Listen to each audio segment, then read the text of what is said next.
So she should have dark brown or black shoulder-length hair, medium build, dark eyes, age from mid to late 30s, height from 162 to 173 centimeters, I thought while filling out the questionnaire. A sense of humor is a must, but intelligence is already clear, I thought, laughing at my joke. Speaking a second language, preferably Spanish or Japanese, and a love for children were very important. I reviewed my answers, tweaked them a little, and submitted the questionnaire. I also added a short paragraph about myself, without mentioning names, and explained why I was doing this. I wasn't looking for a runway model, far from it. I wanted an ordinary woman who would be happy with me and my lifestyle, which includes my 2 children. You see, I love the feeling of being in love, and I really enjoyed being married, just not to the woman I was currently married to. We've lived together for 8 years and won't make it to the 9th. Looking back, I probably shouldn't have married her in the first place. But damn, we had the same arguments even before we got married, although I hoped that over time she would mature and change. Unfortunately, this never happened. Even after having 2 children and countless fights, she still could not see anything wrong with her actions. Heather would just say that's just the way she is, with a nonchalant tone in her voice, and that would be the end of it, but not this time. She crossed the line too many times, and I was done. We didn't get married after high school or college. I wanted to establish myself in business. I wanted to have a stable life before settling down. My 2 best friends in the world went into business with me, and we spent 6 terrible years building our advertising company. We weren't giants, but we had a good customer base and were growing year after year. I met Heather at a friend's party 2 years earlier when our business was just starting to take off, slowly but surely. She was blonde, tall, and very attractive. I'm not a troll, but I don't have the look that makes women lose their heads. Rather, I'm a little above average, and if you don't like me, well, that's your business.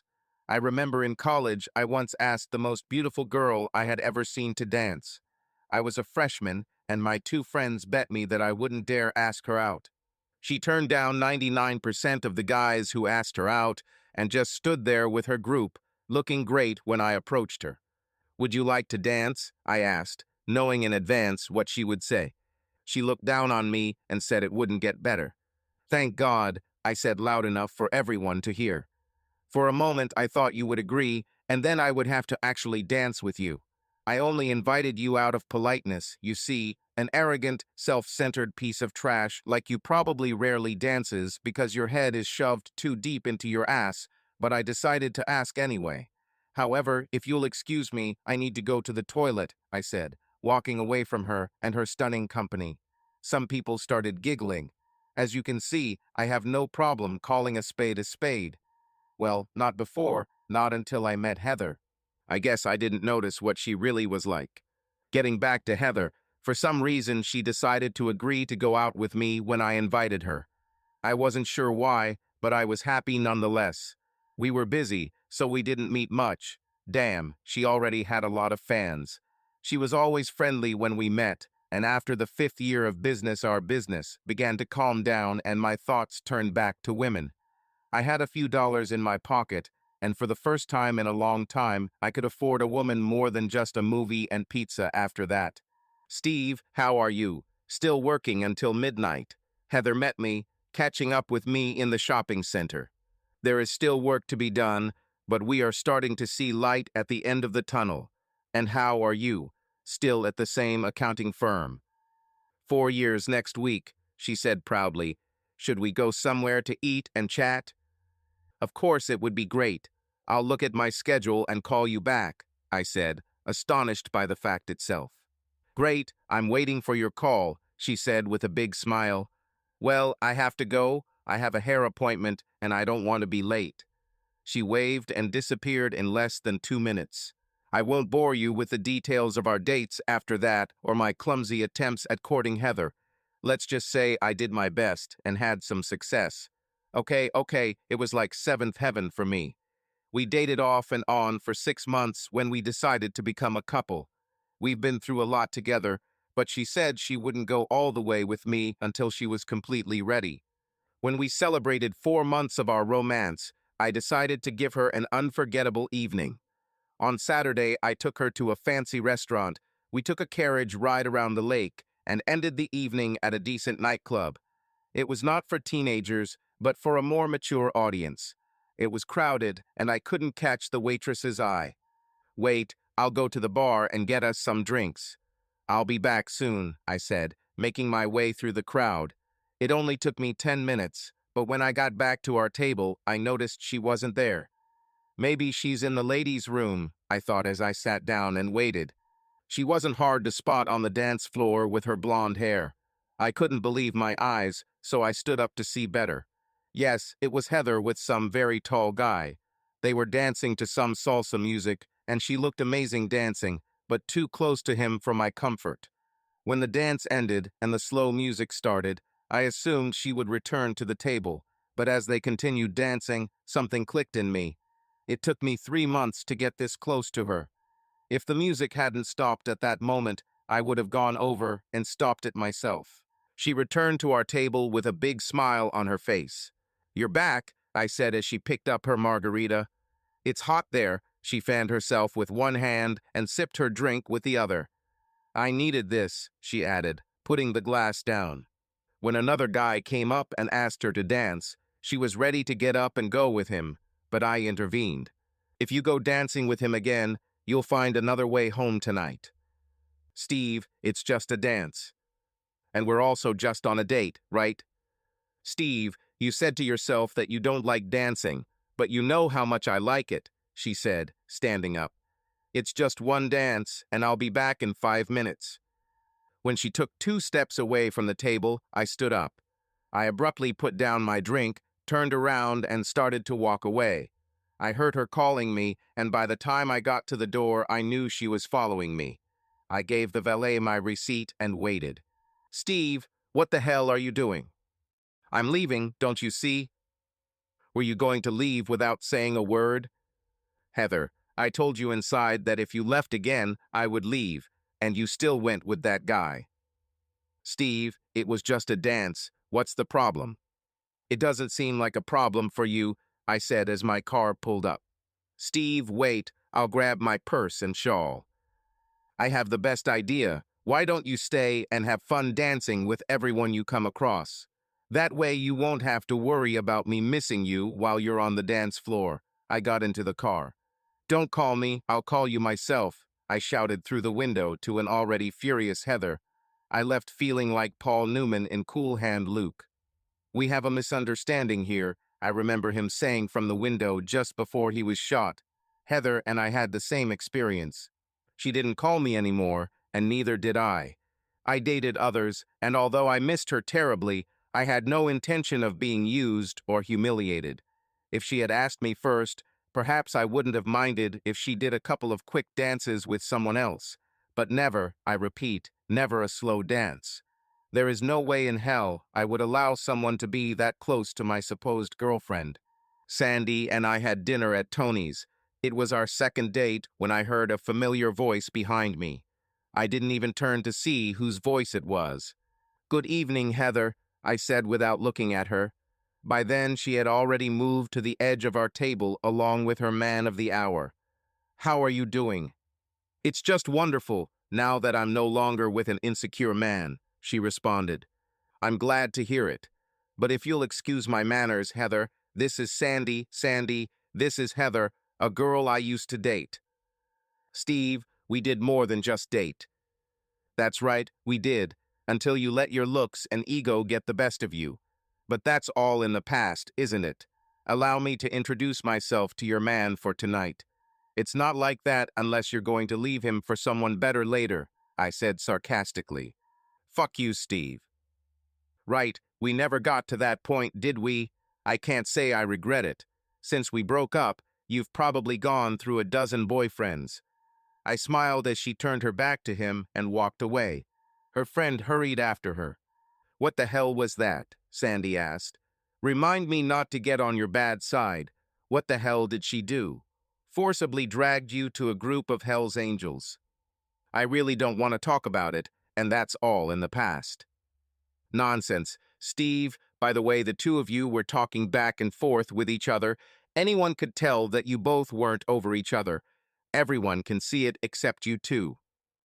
The evening went downhill after that. My brain was throwing out millions of bits of information to process. Steve, when you're done with her, maybe we can try again, or not. I'm not used to being on the sidelines, and I don't like it.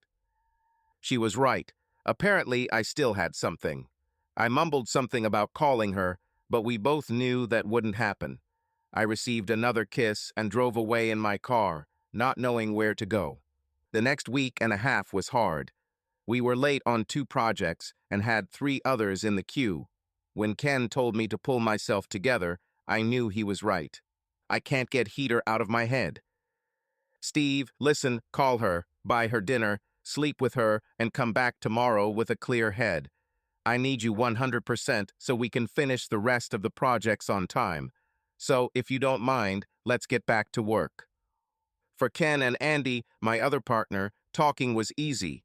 Both had fiancés who adored them and were well aware that they were working around the clock to complete the project. All Heather did was complain if she wasn't the center of the universe. But Sandy was right. I still had feelings for her. I was afraid to call and sent her an email instead. I asked if she was busy on Saturday and said I wanted to talk. When she answered and asked if that included dinner, I knew she would. I felt better, and so did Ken and Andy, when I finished my project and helped them both complete theirs. See, we were equal partners, and when we wrote the corporation's bylaws, we made them very strict. Thus, neither of us could sell our shares without the approval of the other two. The majority solved all cases. Each of us had our own specialties. Ken was a fantastic salesman, and Andy was a phenomenal graphic designer. I was able to come up with slogans and put the whole project together, including making sure we made money. We were a good team. Steve, what the hell are we doing here? Heather asked when we finished ordering. Just 2 old friends having dinner together, that's all. Come on. And what kind of email? Were you afraid to call? Afraid I'd say no and bruise your little ego? With these words, I stood up. You're probably right. It was stupid to think that you had changed. I put my napkin back on the table and stood up to leave. You will always be a selfish bitch. You will never think about anyone but yourself. Sit down. It was a stupid fucking joke. Couldn't the girl joke a little to lighten the situation? If it was a joke, it's not funny, and before we clear things up, I have a couple of things I need to say. Can we at least wait until the end of dinner before you start laying out your terms? I'm more than a little hungry, and if this gets too crazy, I don't want to miss out on what should be a great dinner. Why don't we have a couple of drinks, have a quiet dinner, and then deal with this after? She said with a smile that could melt the coldest heart. Okay, truce until dessert. Who said I'll give you dessert? Maybe a kiss, but I didn't say anything about dessert, she replied, taking a sip of wine. It turned out that she didn't mean what I thought about dessert, and her version was much better than mine.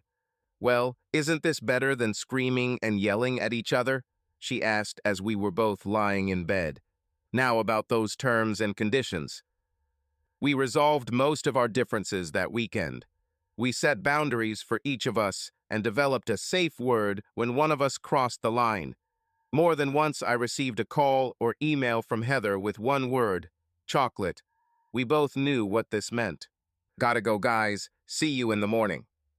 Steve, where the hell are you going? We can finish Carter's layout by 9 if we work together, Ken told Andy and me. Andy looked exhausted, and I was only running on 4 cylinders. Heather is waiting for me for dinner, and I would rather see her face than yours over a cold pizza, I replied, putting on my coat. Besides, she has a much better body than you, and I hope to get some before I get too tired. We became a couple again, and 2 months later, she moved in with me. I was still working like crazy, but I believed I was building a future for both of us. It had to pay off in the long run. When I showed Andy and Ken the ring I planned to give to Heather, they were shocked. Look, I have nothing against Heather, and I know you adore her, but have you thought about what would happen if this doesn't work? I gave them a sullen look. Steve, listen to me. If you marry her and it doesn't work out, she can take half of what you have, including the business. We worked too hard for some ex to come along and start causing problems for us.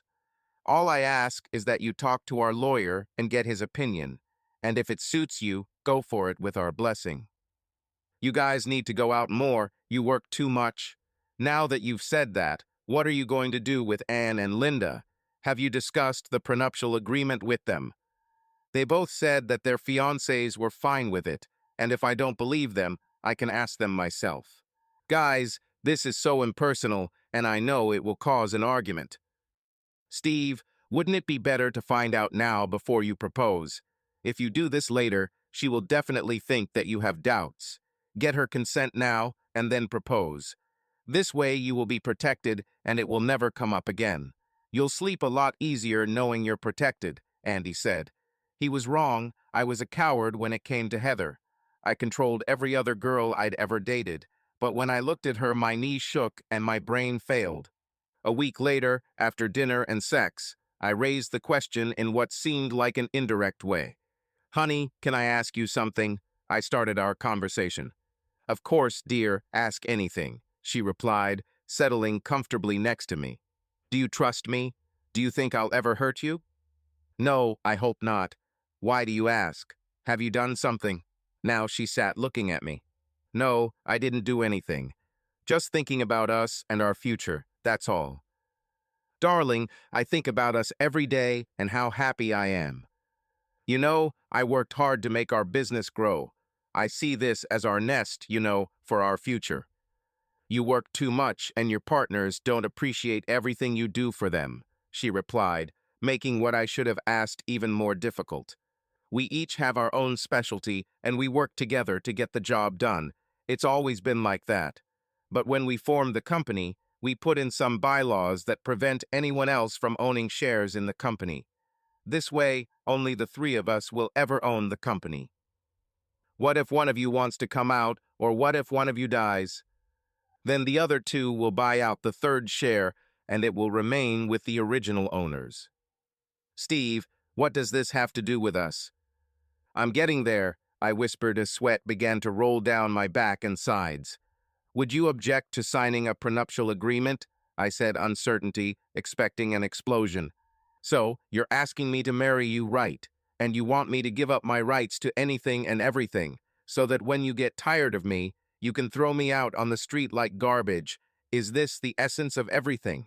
Heather stood up from the bed, and even in the dim light of the room I could see her blush. I started counting to 5 when it exploded. You pathetic piece of shit, who the hell are you?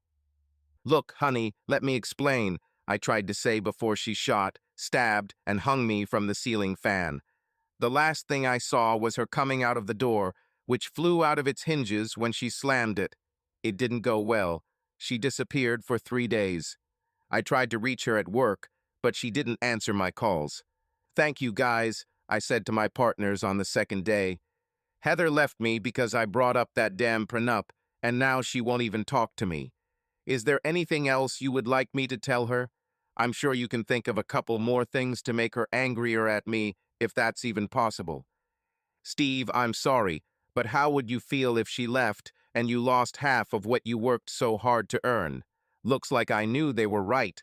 It just didn't make it any easier to accept. When I came home that night, she was already waiting for me. Do I look like some money-grabbing bitch? Do you think the only reason I'm with you is because of your money? So what? She shouted at me accusingly. Honey, I'm sorry about the other night. And no, I don't think so. It's just, if we get together and it doesn't work out. I started before she cut me off again. So this gives you everything and gives me nothing. Is that what you're saying? Can you go out to the left and leave me to my fate if I complain? Heather, I would never cheat on you. Oh, now I understand. You think that I am the one who will cheat.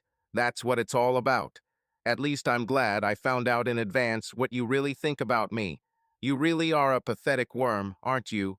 With these words, she turned her back to me. Now I'm angry. Okay, Miss Arrogance, what would you like to include then? I want to protect my business interests and everything I've accumulated up to this point. But if you have something to offer, it's time to speak up. She stopped and turned around. What if you cheat on me? What if in 10 years you want to replace me with a new and hot model? What will happen then? Well, we can put something in the agreement that will cover that. If you're afraid, I'll do that. I hate it as much as you do, but if everything is written in black and white, at least we will know the consequences if one of us decides to change. So if you cheat on me, I can have whatever I want. And the same goes for me if you do. She stopped, and I saw the wheels turning in her head.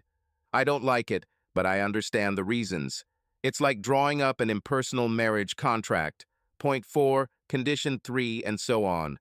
Well, at least one good thing came out of all this. She winked at me. What the hell was that? I asked. At least now I know for sure that you want to marry me. And with these words, her frown turned into a smile. Steve, I know you would never try to cheat on me, at least not outside of the bedroom. So, if I have to sign some kind of absurd prenuptial agreement to be with you forever, then I guess so be it. Let's just get this over with so we can get back to our old lives before you get cold feet. I won't freeze, I said decisively. As you say, she snorted. She grabbed my hand and led me to the bedroom. We need to put these last 3 days behind us, and I know of only one way to begin the healing process. I was late for work the next day. It took a couple of weeks to agree on the exact wording. My business and home were out of reach, but whatever we earned in the future was fair game. In the end, if we decide to separate, it will be split 60-40, with me getting 60% since I made more money. However, if one of us cheats, the guilty party will receive, at most, $25,000, and the rest will go to the offended party. The most detailed part concerned what was considered cheating. The definition included not only the physical act, but also the emotional humiliation and insult of the other party. I expanded this to include the impact on my business. Overall, it was detailed, thorough, and best of all, now complete. We both signed it. After the document was notarized, the lawyer kept a copy, and a copy was placed in our safe deposit box at the bank, and I hoped it would be forgotten. That night, we went out to dinner to celebrate. It was like a huge weight being lifted off my shoulders. I sat there looking at her, thinking about how much I loved her and how close I was to losing her. Happy? I asked. Very, she replied, grabbing my hands. You know I love you, don't you?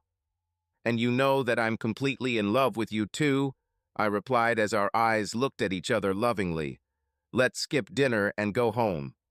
No way in the world, cowboy. I'm hungry and I need a big piece of meat tonight, she said, looking at me. And maybe dinner too. What would you say if I asked you to marry me? You already asked me, don't you remember? I thought that with our conversation about the pre-contract, everything was decided. But I never said those words. Okay, Steve, let's hear them. She set down her glass of wine and folded her arms over her chest. Here, now? Where is even better? At least I will have plenty of witnesses to this momentous event, she laughed nervously. I knew she was only teasing me, knowing that I would never do this in public like in a crowded restaurant. But this time she was wrong. I've been carrying this ring with me for the past month, waiting for the right moment to offer it to her. I stood up, walked over to her, and pulled her to her feet. Steve, you're making me feel shy, she said, looking around as people started looking at us. I got down on one knee and took the ring out of my vest pocket. Heather, I love you more than anyone in the world. You make me happy, and I want to spend my whole life with you. Will you do me the honor of becoming my wife? I said it loud enough for everyone around us to hear. The place became deathly silent. Everyone was looking at us. She looked at the ring and said, yes, quietly. Yes, you crazy fool, I will marry you, she finally shouted out loud. The place erupted with applause. The visitors applauded and shouted congratulations to us. 4 months later, we had a small wedding, and 2 weeks after that I found out she was pregnant with our first child. After Gary Michael was born, she quit her job and became a full-time stay-at-home mom, and when Casey was born, we felt like our family was complete, as she put it. 1 boy, 1 girl, and a house with a white fence. We had everything. We had dinner with my partners and their wives once a month. Both also got married. Every quarter, we held a party for all our clients. It wasn't a big deal, just dinner and drinks to thank them for their continued support. I probably started noticing this shortly after Gary was born, but I didn't pay much attention to it, although I probably should have. When she walked into a room, she wanted everyone to look at her. She began to dress provocatively enough to warrant this. It wasn't that noticeable at first, but then she started going overboard even more before she became pregnant with Casey. This stopped for a while after Casey was born because she spent an insane amount of time dressing our daughter in the frilly outfits she could find. She was my little angel, but for Heather, she was a dress-up doll. At our quarterly event shortly after our 6th anniversary, we had our first serious fight. I interacted with the guests along with my partners, and Heather communicated in her own way. I don't think she was drunk. Maybe she had a little to drink. However, she became too friendly with several men in the crowd. She always loved to dance and was a great dancer, but what she did on the dance floor was more than a little provocative. The worst thing about it was that I wasn't the first to notice. It was Anne, the wife of one of my partners. "Steve, is Heather drunk?" "I don't think so. Why do you ask?" She just turned me towards the dance floor. I didn't know who this guy was with whom she was dancing so openly. When the song ended, I was there. I grabbed her hand and asked her what the hell she was doing. "Steve, I'm dancing with the son of your oldest client. He asked me to dance, and I agreed. What is the problem?" "The problem is that I don't like my wife dancing with another man like that on the dance floor," I replied. "That's how all the young people dance now. It's not a big deal." "This is a big deal to me, and you're not a young kid. You are married and have 2 children." "Steve, I may be older and have 2 kids, but I'm not dead yet," was her response. "I'm not telling you not to have fun, but when my partner's wife tells me what you're doing with some guy on the dance floor, it becomes my business. Think about what my other clients think. They're probably saying how lucky I am to have such a hot wife." She tried to smile. "Not with this group, Heather. These old people wouldn't say nasty things even if they had a mouth full of it. But know that they will reject a contract with us overnight if they think there is something going on that could affect their business." "Okay, I'll calm down, but you really need to relax." It was a long trip home. We were arguing about what behavior was acceptable for the wife of one of the owners. I expressed my opinion, and she just rolled her eyes. After that, it only got worse. At a charity auction 2 months later, she wore a skirt that I thought was too short. I expressed my displeasure, and Heather said she wasn't going to change her clothes. "Steve, if you don't like the way I'm dressed, leave me at home and go yourself. You know I can't do this. They're both waiting for us." I resigned myself, and we went, which I was not very happy about. She managed to walk around the entire room that evening, although I tried to keep her at arm's length. We danced more than half of the dances, and when slow music was playing, she suggested that we go home and make love. I would love to, but now I need to cool down. We still need to stay at the auction. This is a business dinner, not a party for fun, I tried to explain to her. Heather behaved well before the auction began. We won several items that I could use in my work. We were about to leave when a date with one of the attractive bachelors began to be arranged. I was only distracted for a few seconds to find out that she and another woman were actively bidding for this guy. "What the hell are you doing? You are crazy," I quietly shouted at her through clenched teeth, trying to smile. "I'm just raising the price," was her response. "Now think about what you are doing, if it is even possible. My married wife is bargaining for a date with a bachelor. Everyone in the room knows who we are, and it makes it seem like I'm either okay with this or you don't care about our marriage. Either way, you made me feel ashamed. Grab your purse, smile at everyone, because we're getting out of here before you make any more trouble. Is it clear? You don't have to talk to me like that and treat me like a child. Honey, if I don't do this, your little brain won't understand what I'm saying." This was said with the same stupid smile on his face. We finally made it out of the building. The explosion started in the car, and boy, was it a huge explosion. "Steve, I'm not an idiot. I have an MBA and a degree in accounting, she told me. Then use your brain sometimes. You know what they say? If you don't use it, you lose it, I retorted.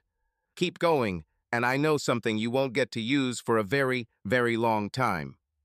Is this supposed to be some kind of threat? Not a threat, a promise. Poison sprayed from her lips. I was angry, she was angry, and neither of us made concessions or gave up. Needless to say, I didn't get sex that night or anything close to it, and not only that night, but the next, and even after that. Heard your wife almost bought a stallion the other night, Andy tried to joke. Office stuff is one thing, but if she bought it, you'd have to pay for it out of pocket. When he saw that this did not have the expected effect on me, he realized that the joke was a bad one. Steve, it was a joke. It's not funny now, and it wasn't funny that night either. So if you don't mind, let's just forget about it, okay? No problem, I just thought. I stopped him right there. Look, I've had enough of one person who doesn't think before they say or do something stupid. I don't want to worry about you either. Let's just get back to work. Not the best start to Monday. Luckily, work was busy and I could close the door and go about my business without worrying about anyone interrupting me. The atmosphere of the house was chilly to say the least, and if it weren't for our 2 children, I probably would have spent a lot less time there. We slept in the same bed, but there was like a 10-meter barrier between us. God forbid us if we accidentally touched each other. It was as if someone had hit us with a hot fireplace poker. Are you done frowning? Heather asked me after dinner on Friday. If you haven't already, I'm going to go out. I'm tired of getting frostbite since last Saturday. You still don't understand, do you? I said, looking at her. And I'm afraid you'll never understand, I said regretfully, looking away and walking away. Talk to me, okay? Just don't leave me or I'll leave. Was she trying to threaten me? Okay, as you want. Maybe I should have kept her on a shorter leash. Then maybe I could control her more. No, it would never work, not with her. I'm leaving, don't wait for me. She came out wearing a short black leather skirt that hid nothing and a white corset that was unbuttoned almost to her navel. After you leave, where should I send your things? I shouted after her. She glanced at me and walked out the door. I was going to drink myself into unconsciousness, but decided it was better not to. My marriage was dying, and not slowly. She didn't seem to care anymore. Although she was lousy as a wife, Heather was wonderful as a mother, and that was one of the few reasons I continued to tolerate her flippant attitude. She returned home a little before 1 o'clock in the morning. I pretended to be asleep. I was not in the mood to talk. I heard her taking a shower, using an electric toothbrush, and finally saw the lights go out.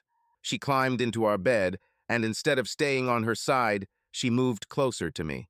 I know you're not sleeping. Do you want to have fun? I'm hot for you tonight. I rolled over and just looked at her without saying anything for a minute. I guess you had to go out and hang out with other guys to want me, or do you want me to know what it's like to get handouts? Anyway, I lost my temper when you left that night. I took my pillow and lay down on the sofa. Okay, I didn't sleep, but I spent the night sitting on the couch. I was tired of her flirting, dancing, and her attention to every guy who gave her even a drop of attention. I had a streak of jealousy a mile wide, but my sense of ownership began many years ago. She was my wife, no stranger. She married me, which meant to me that she was mine and I was hers. I definitely didn't trust her anymore. If she acted like this when I was around, I couldn't even imagine how she acted when I wasn't around. It was too scary a thought, and I was sad to think that I would probably soon start a new chapter in my life. Around 7 in the morning, I looked up, and there she stood. She was in a robe, leaning against the doorframe with her arms crossed over her chest. We need to talk. I didn't do anything with anyone else last night. I had a few drinks, danced with a few guys, and returned home. This is all. I didn't kiss anyone, no one groped me, and I didn't lie with anyone. You have to believe me. I saw her begging me to believe her. Why should I trust you? I see how you behave with our friends. I can't imagine what you do with strangers. I just don't want to argue about it anymore. You live your life, I will live mine. We will meet from time to time, and life will go on as usual. This way I won't have to worry about you embarrassing me." "Are you giving up? Are you giving in to our marriage?" she screamed. "What marriage? I feel more like your supervisor than your husband. It's like a father trying to preserve his daughter's virginity. He does his best, but in the end, it's up to her to keep her or give her away. You gave away our marriage." "Steve, you're an asshole. I didn't give anything away." "That's right, you didn't give it away. You made me pay for it with your respect and the love I once felt for you again and again, but I have nothing more. Come upstairs and I'll make you feel good, just like old times." "You still can't hear me, can you? I'm done, it's over." She got angry, muttered something under her breath, and left. I thought I could live with her for the sake of our children, but I was wrong. She did everything she could to keep me interested, and although my body almost betrayed me a couple of times, my mind held on. I never told her about the Sunday block party, but somehow she found out. I was looking forward to a nice quiet evening with a few old friends. The last couple of times have been difficult, but this time I won't have to keep an eye on Heather and my guests. "Is your wife coming this evening?" Ken asked me as we stood at the bar. "No, I didn't say a word to her." "Well, looks like today isn't going to be fun," he joked, trying to cheer me up, but it didn't work. The party was in full swing, and we were just sitting down to dinner when I saw her from the corner. Her dress was too revealing. "I was almost late, honey," Heather said, kissing me on the cheek. She grabbed an empty chair, pushing it and herself between me and the person on the right. I looked at her, and she really looked gorgeous in what must have been a new dress. It perfectly emphasized her figure. "Linda told me about the party. It must have slipped your mind." She looked at me. She whispered softly, "You wouldn't want anyone to think there was trouble in heaven, would you?" She smiled at the couple sitting across the table from us. "I thought your wife wouldn't come," Andy reminded me. "You can thank your wife for being here," I told him with disgust. "Hey, it's not her fault that you can't control your wife." I wanted to strangle him right then and there, and I think he knew it as soon as he opened his mouth. Perhaps she will be on her best behavior tonight. You know, he'll try to make amends for his guilt. Heather worked the room as most of the guys tried their best to look like they weren't looking at her top, but of course they were. When the band started playing, she calmly came up and invited me to dance. "Why are you here? Haven't you done enough? Steve, you have two choices. We can be the loving couple we truly are, or I can be the biggest bitch that ever walked the face of this earth. Your choice." "You really are a fool, aren't you? Do you think you can blackmail me into loving you again? You don't respect me, and you probably never did, but I sure as hell don't have to put up with this farce anymore." I left her. I approached Linda first, thanking her for telling Heather about the party, and then I approached the bartender. He gave me a drink, and I handed him $100 bill and told him what I wanted from him. He smiled. I didn't. I returned to my seat. Heather was in fine form this evening, drinking drinks like water and flirting with every guy, single or not. When she got on the dance floor with our client's brother, it got ugly. Many couples left knowing full well what was going to happen. I guess they didn't want to be there when the shit hit the fan. "David, if your brother doesn't remove hands from my wife right now, he will have to examine the inside of the hospital room for a long time. Am I making myself clear?" He looked at me and realized that I was not joking. "Phil, we're leaving now," David said to his brother, and they both looked at me. Phil looked at Heather. He seemed to thank her for the dance and left without a word. This ended the party on a pretty low note. "Ken, Andy, ladies, I'm leaving," I told them. "I might not come to work tomorrow, and maybe the next day too. Looks like I have a personal matter to deal with," I told them. "Steve, maybe if you talk to her," Linda began before I interrupted her. "If Andy saw you acting like that, what would he do?" She didn't have a good answer for that. I approached the bartender. He handed me a branded camera. I gave him another 50 and went home, my house. I don't know what time Heather got home because I didn't hear her. I found her sleeping on the living room couch on my way to the door. First, I went to the bank and emptied our safe. Then I went to the lawyer and gave him the camera and our prenuptial agreement. I told him I wanted a divorce and asked him not to attend the ceremony. I spent the next few hours on the computer moving stocks, bonds, and bank accounts. Credit cards were canceled, reissued in my name only, and I even emailed and notified our children's school that I had started the divorce process so she could not take the children and move away. I made sure my lawyer prepared a court order signed by the judge that stated that I was to be notified immediately if Heather came to the school and tried to take the children. "Where have you been all day long? I called you at work and they said you took the day off," Heather said, watching my reaction. "I'm sorry about last night. Apparently, between my anger and alcohol, I completely disgraced myself. I already apologized to Ken, Andy, and their wives, and I was waiting for you at home to talk to you." "No need. Like I said, I'm done with you. If I wanted to marry a woman of easy virtue, I would choose a better one than you. At least with her, I would know where I stood. But with you, I never knew what to expect until I saw the footage from that night. I had my suspicions, but I never knew how cunning you could be. Thank you for finally putting everything on the shelf." "Steve, you can't mean that. I'm sorry, we can get through this. I know we can." I just shook my head. "Here's a check for $10,000 for legal fees. You will be served the documents on Thursday, and you will see that all of our old accounts and credit cards are now closed. You can stay in the house, just stay away from me. According to our preliminary agreement, we will share custody of the children, and since this house was mine before I met you, they will live here, at least for a while. Let's try to do this as civilized as possible, at least for the sake of the children.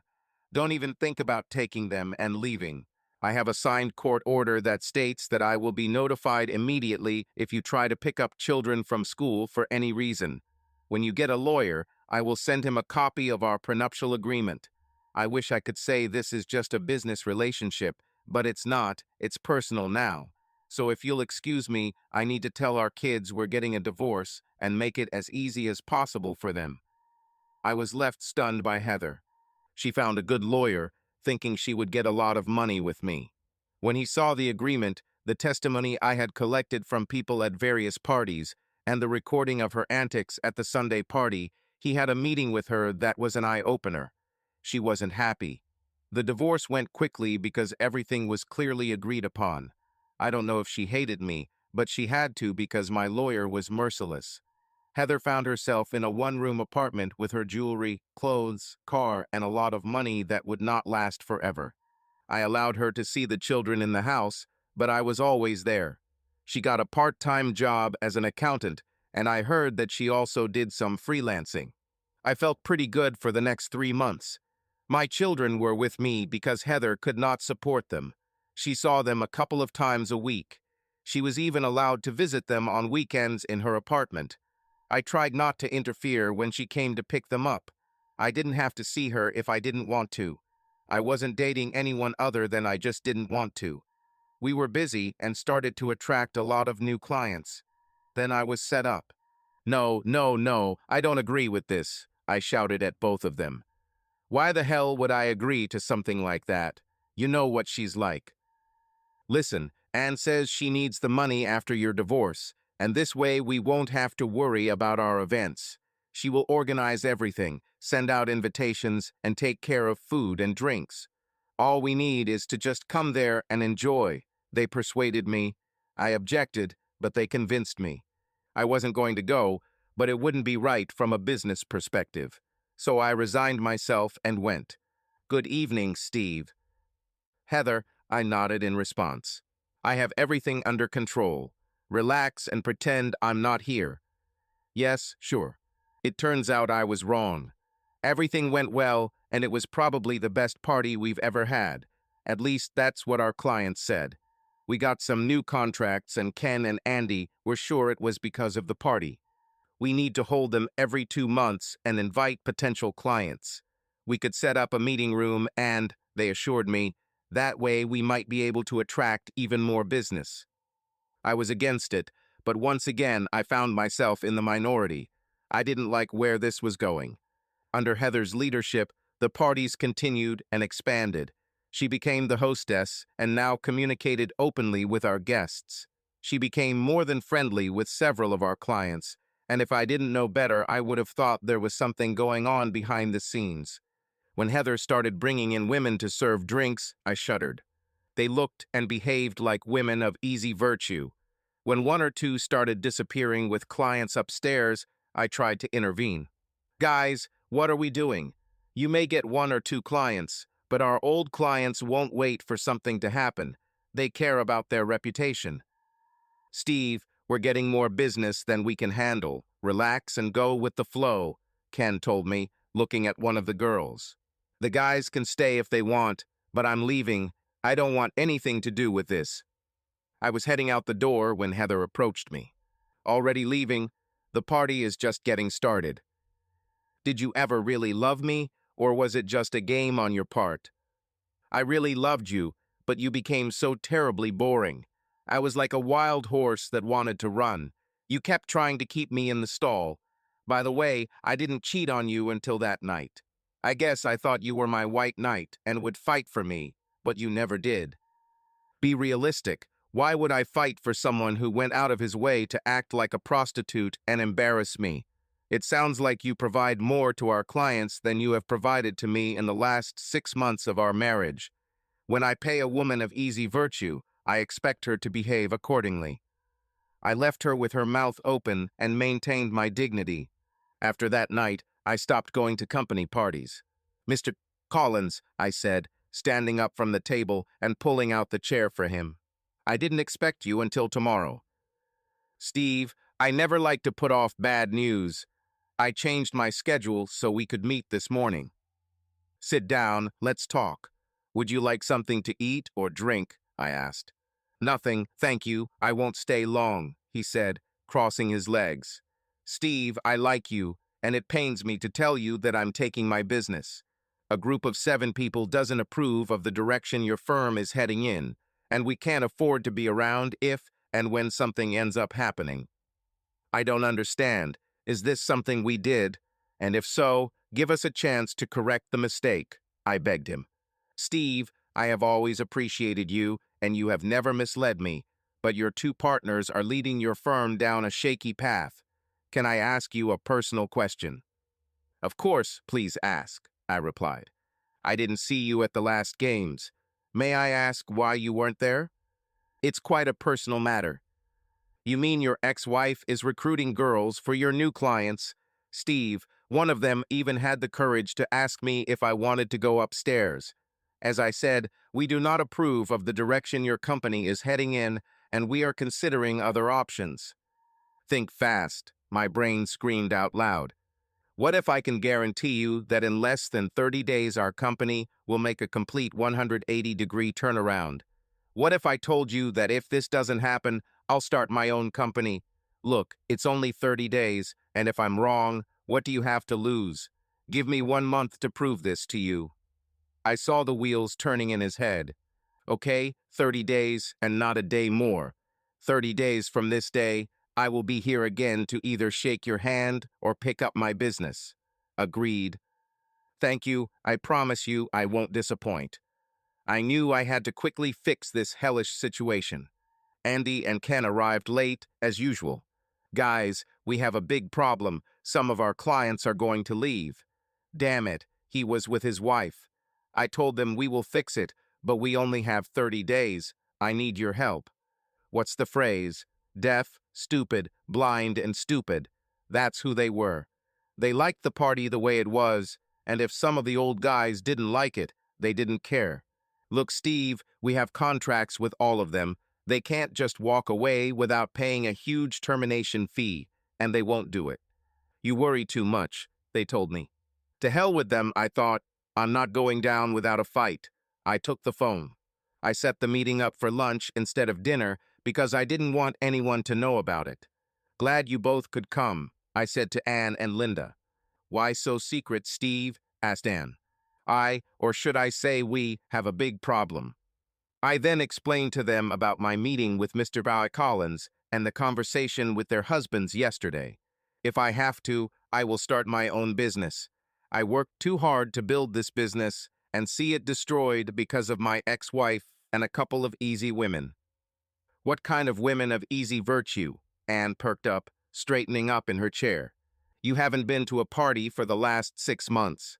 All these women serving drinks and snacks are Heather's hires. She told us they were former models, Linda added. More likely former models.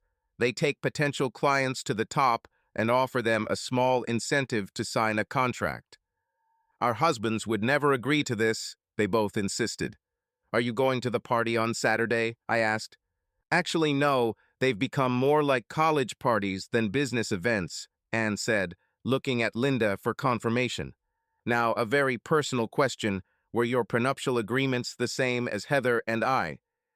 Steve, after we saw what Heather signed, we told our husbands that there was no way in hell we would sign that, and we didn't. I was amazed. You didn't sign anything. Just our marriage certificate, Linda said with a smile. My thoughts were spinning wildly. Can we meet on Sunday at my house, say at 10:30? For what? Asked Anne. I want to show you what really happens at these parties. I have a friend who will film everything. We can watch it together. Steve, isn't this a little sneaky? Anne felt uncomfortable. The question is, do you trust your husbands? I just want to put an end to what I think is going on, that's all. I'm sorry if I don't sound very sympathetic or concerned about Andy or Ken. This is my, and probably, your livelihood too. Well, I will do this with or without your consent. I just wanted you to know in advance. You can warn your husbands or leave it as is, it's your choice. Steve, are you really going to start your own business? Linda asked, seeming really worried. I wouldn't want it, but if I have to, then yes. Why don't we wait until Sunday? Perhaps their opinion will change after our conversation, and if not, well, then so be it. Since our company was paying for the rooms, the hotel had no problem getting my person to prepare everything in advance on Saturday morning. I told him I wanted video and audio in the dining room and both reception rooms. John, when everyone leaves on Saturday night, I want you to put away all the cameras and give me the CDS. I don't want to leave any traces that could come up and hurt me, okay? At least now I could confirm what I had heard or prove to my clients that they were wrong, even though I didn't think they were wrong. John brought everything just after 2 o'clock the next morning. Cameras, discs, and microphones, everything was in place. He left with a check for $700 in his pocket, and I went to bed. I wanted to look at one of the discs, but decided that it would be better to sleep because I didn't know what would happen next. Anne and Linda came to my house together. They had a bag of donuts and coffee from Starbucks. Turns out I didn't have to cook breakfast. Have you watched the disc yet? Anne asked, pouring herself some coffee and taking a donut. No, but I already put it in the DVD player. Well, let's see what we have, Linda purred as she finished her donut. It all started innocently enough. Maybe I was wrong, I told them. I then saw Heather look around and briefly leave the room. I switched to another DVD in time to see her enter one of the adjacent rooms and lock the door as she began to undress. She still looked good. The door opened and Ken walked in. Let's just say he didn't come for drinks and snacks. No, please no, Anne said, looking at what they were doing. We watched most of the video, and I thought Ken was the only jerk until I saw Andy walk into one of the rooms with one of the women. Heather slept with 2 other men that night, and both ladies said they never thought she could be like this. And to think, we sympathized with her so much that we forced our husbands to hire her to organize these parties. Sorry again, Steve. There were a lot of sorries. It's okay, you didn't know, and to be honest, I didn't know either. But now I know. If you don't want to watch any further, I'd like to turn this crap off. I pressed the stop button. That asshole is dead by the time I get home, Anne said, seething with anger. I don't even want to see him, Linda screamed. I'm going to call him and tell him to pick up his things. I let them talk for a few more minutes before speaking. Ladies, I said as 2 angry women looked at me. Whether you like it or not, we still need them. For what? Anne screamed. Their work. They are both very good at what they do when they are at work. Now, if the company is to survive, we will need their help. Both women sat down, but were far from calm. I have a proposal for both of you that will give you the revenge you want on your husbands and still keep the company intact. I got their attention. I spent the next 2 hours laying out my plan. They didn't like everything, but they agreed with most of my suggestions. I called our corporate attorney, and within 3 hours our agreement was signed, certified, and recorded. Please don't freak out until the papers are filed in court Monday morning, I pleaded with them. By Tuesday, you'll have an advantage, and after that, I don't care what you do. And really, I didn't care. My ex-best friends set me up, especially Ken, and they'll get what they deserve. Monday was a typical Monday. We had a lot of work to do. After my morning meeting, I walked into my office, closed the door, and called my ex-wife. Heather, I need to meet you at my house tonight. My mom has the kids, so no one will disturb us. Steve, do you need me to wear anything special? She said in her sexiest voice. No, wear whatever you want. You are a cunning one. I knew you couldn't stay away from me. I'll be with you at 7, dear. I probably shouldn't have played along with her, but I couldn't resist. I wouldn't touch her, I thought to myself, but I felt like I had to warn her because, when it comes down to it, she's still the mother of my children, but thank God she's no longer my wife. I left the front door open, and just before family she came in, putting on a long coat. When Heather opened it, she was completely naked. I thought this would save time on undressing, at least on my part, she said, shedding her coat. I handed her a glass of wine and clinked it with her. To one once great marriage, I said, emptying my glass as a puzzled Heather looked at me. Take a seat because you're going to want to hear what I'm about to tell you.